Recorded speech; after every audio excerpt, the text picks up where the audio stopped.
Alors, nous allons vous parler maintenant de l'homme qui est né deux fois.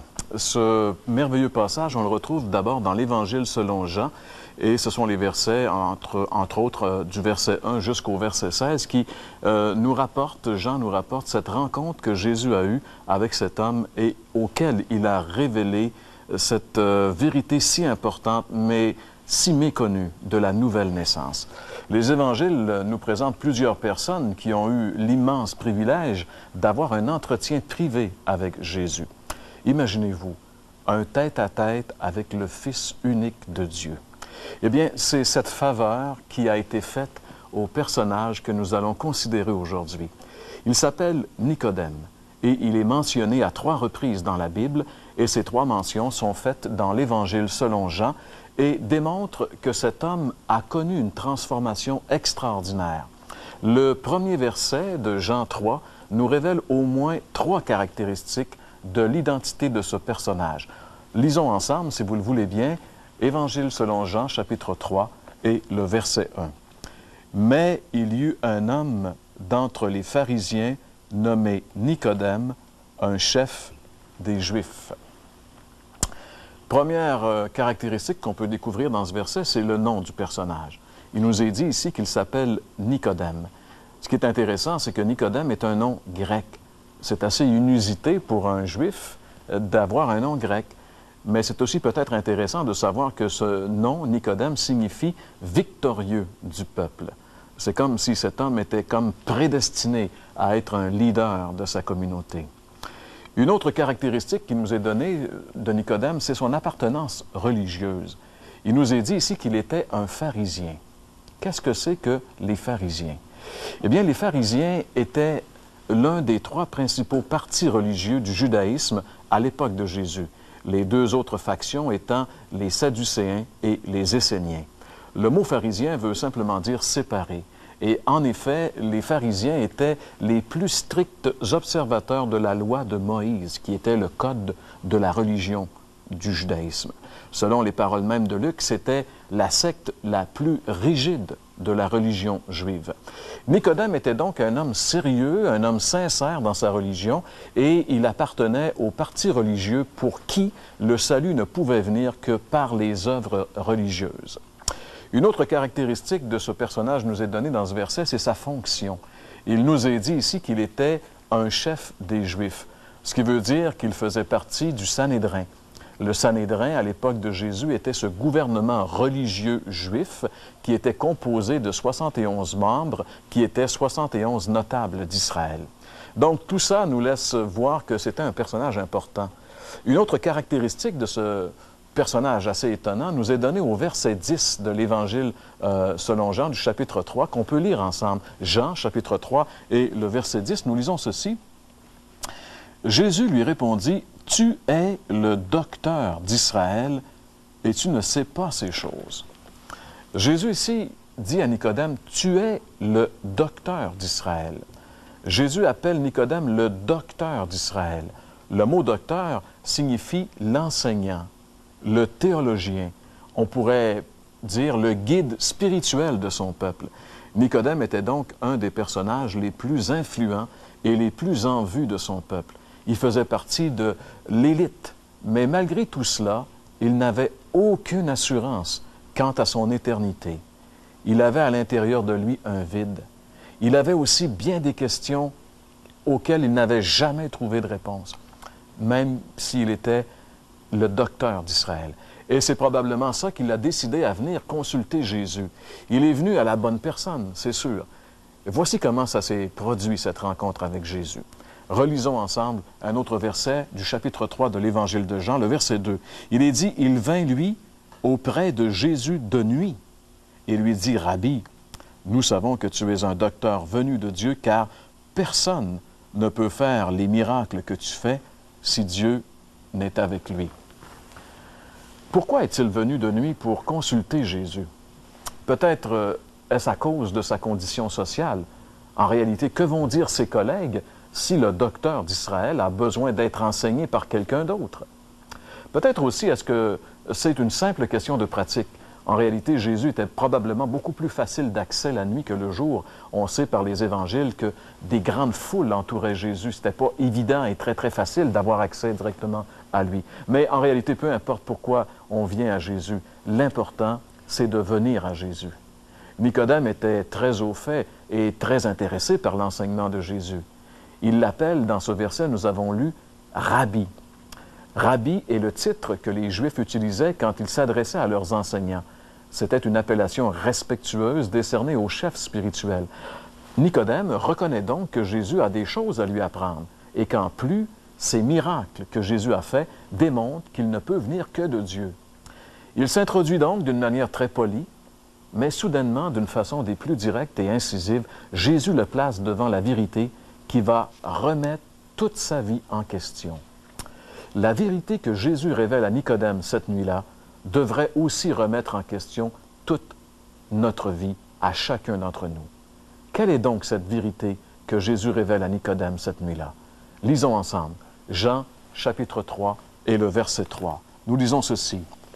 Jésus lui répondit, « En vérité, je te le dis, si un homme ne naît de nouveau, il ne peut voir le royaume de Dieu. » Un individu qui veut voir et entrer dans le royaume de Dieu doit absolument, selon les paroles mêmes de Jésus, naître une seconde fois. Nicodème, en tant que juif, croyait que le fait d'être un enfant d'Abraham, un descendant d'Abraham, faisait de lui automatiquement un enfant du royaume de Dieu. Mais il se trompait grandement et il trompait les autres. Beaucoup de gens aujourd'hui sont un peu comme lui. Ils croient que le fait d'appartenir à telle ou telle religion, d'être né dans telle ou telle religion, fait automatiquement d'eux des enfants de Dieu. Mais la Bible dit que c'est faux. Jésus dit que pour qu'un individu, quel qu'il soit, puisse faire partie du royaume de Dieu, il doit naître de nouveau. Malgré son statut social imposant, malgré ses connaissances religieuses presque illimitées, malgré ses abondantes bonnes œuvres de pharisien, Nicodème était en dehors du royaume de Dieu. Et cela est vrai, mes amis, pour tout homme par nature. Nous sommes tous par nature en dehors du royaume de Dieu, peu importe notre religion, peu importe nos bonnes œuvres. Quelle révélation cette nuit-là pour Nicodème!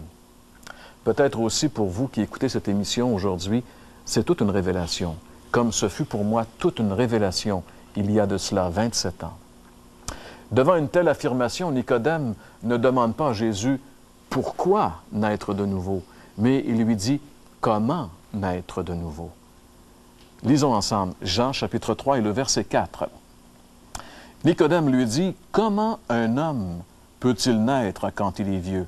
Peut-il rentrer dans le sein de sa mère et naître? » La question de Nicodème démontre sa foi. Il veut savoir, parce qu'il veut l'avoir, cette nouvelle naissance qui est si indispensable pour le ciel. Comment une telle transformation est-elle possible? C'est là sa question. Et Jésus va lui répondre qu'il s'agit essentiellement d'une naissance spirituelle. Dans Jean, chapitre 3, versets 5 et 6, lisons la réponse de Jésus. Jésus répondit, « En vérité, je te le dis, si un homme ne naît d'eau et d'esprit, il ne peut entrer dans le royaume de Dieu. Ce qui est né de la chair est chair, et ce qui est né de l'esprit est esprit. » En guise de réponse, Jésus lui répète cette même affirmation énigmatique, mais cette fois-ci avec quelques explications. Comme la vie commence par la naissance, la vie spirituelle commence par une nouvelle naissance. Et ce qui est intéressant, c'est que le mot grec, le mot dans le texte original, ici en grec pour de nouveau, naître de nouveau, c'est le mot anothène. Et ce mot signifie aussi d'en haut.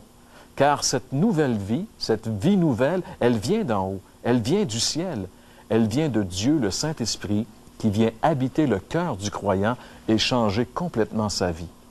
Jésus révèle ici que cette naissance, elle est une naissance spirituelle.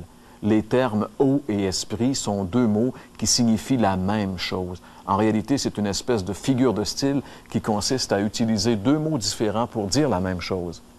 La preuve que Jésus parle essentiellement de la nature spirituelle de cette nouvelle naissance est la déclaration formelle du verset 6. « Ce qui est né de chair est chair, ce qui est né de l'esprit est esprit. » Comme un homme doit naître physiquement pour faire partie de ce monde physique dans lequel vous et moi évoluons, eh bien, il doit naître spirituellement pour faire partie du royaume de Dieu, c'est-à-dire faire partie de la famille de Dieu et obtenir la citoyenneté céleste pour toujours. Ce qui veut dire que l'entrée dans le royaume de Dieu n'a rien à voir avec la religion. Comme pharisien, membre de la secte la plus rigide de la religion révélée par Dieu lui-même, Nicodème était en dehors du royaume de Dieu. L'entrée dans le royaume de Dieu n'a rien à voir avec nos connaissances philosophiques, nos connaissances ésotériques, nos connaissances religieuses. En tant que docteur d'Israël, Nicodème était en dehors du royaume de Dieu. L'entrée dans le royaume de Dieu n'est possible que lorsque nos péchés sont pardonnés et que Dieu, le Saint-Esprit, est venu faire sa demeure chez nous. Et cela arrive seulement le jour où nous recevons le Seigneur Jésus-Christ comme notre sauveur personnel. Pour bien illustrer cette vérité à Nicodème, Jésus lui a rappelé une histoire véridique qu'avait vécu le peuple de Dieu dans le désert il y avait presque 2000 ans, à l'époque où Jésus a rencontré Nicodème. Cette histoire nous rappelle Jésus, c'est l'histoire du peuple hébraïque, le peuple hébreu qui est sorti de la captivité de 4 siècles d'esclavage, de captivité en Égypte. Le peuple est sorti sous la conduite de ce grand leader qui était Moïse. Ils sont entrés dans le désert du Sinaï, ils devaient franchir le désert avant d'entrer dans le pays promis. Et puis, dès leur sortie, ils ont commencé à murmurer de leur état, à se plaindre de leur état. Et même, certains parmi eux désiraient même revenir en arrière dans l'esclavage. Incroyable. Et ça l'a vraiment irrité Dieu, parce que le péché irrite toujours Dieu. Et cette histoire nous rappelle que Dieu a envoyé des serpents venimeux qui mordaient les gens, et dès qu'une personne était mordue par un serpent, cette personne-là devait mourir dans les heures qui allaient suivre. Et comme de plus en plus la plaie ou l'épidémie se répandait dans le peuple, alors les gens sont venus voir Moïse et ont dit à Moïse, « Moïse, prie Dieu qu'il nous envoie une solution, un remède, sinon on va tous mourir. » Et Moïse est allé vers Dieu, il a intercédé auprès de Dieu, et Dieu lui a dit, « Fais-toi un serpent en airain, c'est-à-dire en bronze ou en métal, mets-le sur une perche assez haute pour que partout dans le camp, il y avait des milliers de personnes dispersées, partout on puisse porter les regards et voir ce serpent. Et dès qu'une personne se tournera vers ce serpent en métal, vers lui, automatiquement, elle sera guérie. » C'est un drôle de remède, mais c'était le remède que Dieu offrait pour la situation. Vous savez, le remède de Dieu est toujours le meilleur.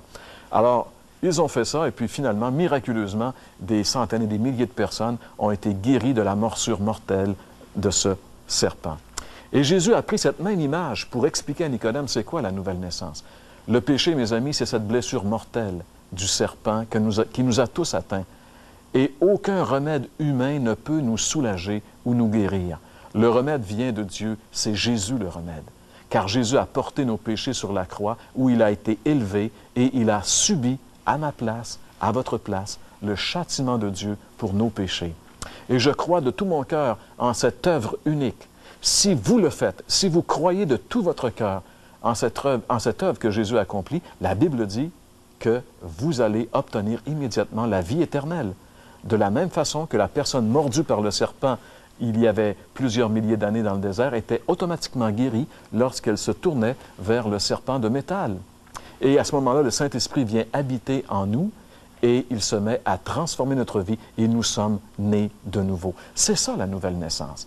Cette nuit-là, Nicodème a cru en Jésus et il a cessé de se confier en sa religion, il a cessé de se confier en son statut social et en ses bonnes œuvres et il s'est confié uniquement en l'œuvre que Jésus allait accomplir pour lui à la croix et il est né de nouveau. La preuve que Nicodème est né de nouveau, c'est que à partir de là, il n'a plus eu peur de s'identifier publiquement pour le Seigneur Jésus-Christ. Regardez avec moi dans l'Évangile de Jean, toujours, chapitre 7 et le verset 50. Nicodème, qui était donc un membre influent de la société d'Israël, on l'a lu tantôt, il était membre du Sanhédrin, donc il avait à juger ce qui se passait en Israël. Un jour, on a dû prendre un jugement sur la personne de Jésus parce que Jésus dérangeait. Vous savez, Jésus dérange toujours. Et au verset 50, nous lisons ceci. Au verset 49 et 50, « Mais cette foule qui ne connaît pas la loi, ce sont des maudits. Nicodème, qui était venu de nuit vers Jésus et qui était l'un d'entre eux, leur dit, « Notre loi condamne-t-elle un homme avant qu'on l'entende et qu'on sache ce qu'il a fait? » Nicodème a pris position pour Jésus. Celui qui est venu voir Jésus de nuit par crainte des hommes s'affiche maintenant publiquement pour Jésus, sans crainte. Il n'est plus le même. C'est plus le même Nicodème, il est né de nouveau. Il est l'homme qui est né 2 fois. Et c'est là, mes amis, que commence le véritable christianisme chez tout individu. Ça commence par la nouvelle naissance. Vous qui écoutez cette émission aujourd'hui, pouvez-vous dire hors de tout doute que vous êtes né de nouveau, que vous êtes né 2 fois? Jésus a dit, si un homme ne naît de nouveau, il ne peut ni voir, ni entrer dans le royaume de Dieu. Pourquoi, pendant que vous êtes vivant, pendant que vous avez toutes vos capacités, vous avez entendu aujourd'hui cette histoire qui vient de la Bible, qui est la vérité? Vous avez entendu que Jésus a dit, si un homme, si un être humain, quel qu'il soit, ne naît pas une seconde fois, il ne pourra jamais entrer dans le royaume de Dieu. Vous avez entendu cette vérité. Je ne l'ai pas inventé, mes amis. Ce passage est dans les Écritures depuis 2000 ans. C'est la vérité de Dieu. Pourquoi, pendant que vous avez entendu cette vérité, pendant que vous pouvez venir à Jésus, pourquoi ne pas venir à lui maintenant? Lui donner votre vie et naître de nouveau. C'est possible. C'est possible, mes amis, et c'est possible maintenant. Si vous voulez vraiment venir à Jésus, si vous voulez expérimenter cette nouvelle naissance, demeurez avec nous. Dans quelques secondes, on vous dira ce que vous avez à faire pour que cette merveilleuse chose vous arrive.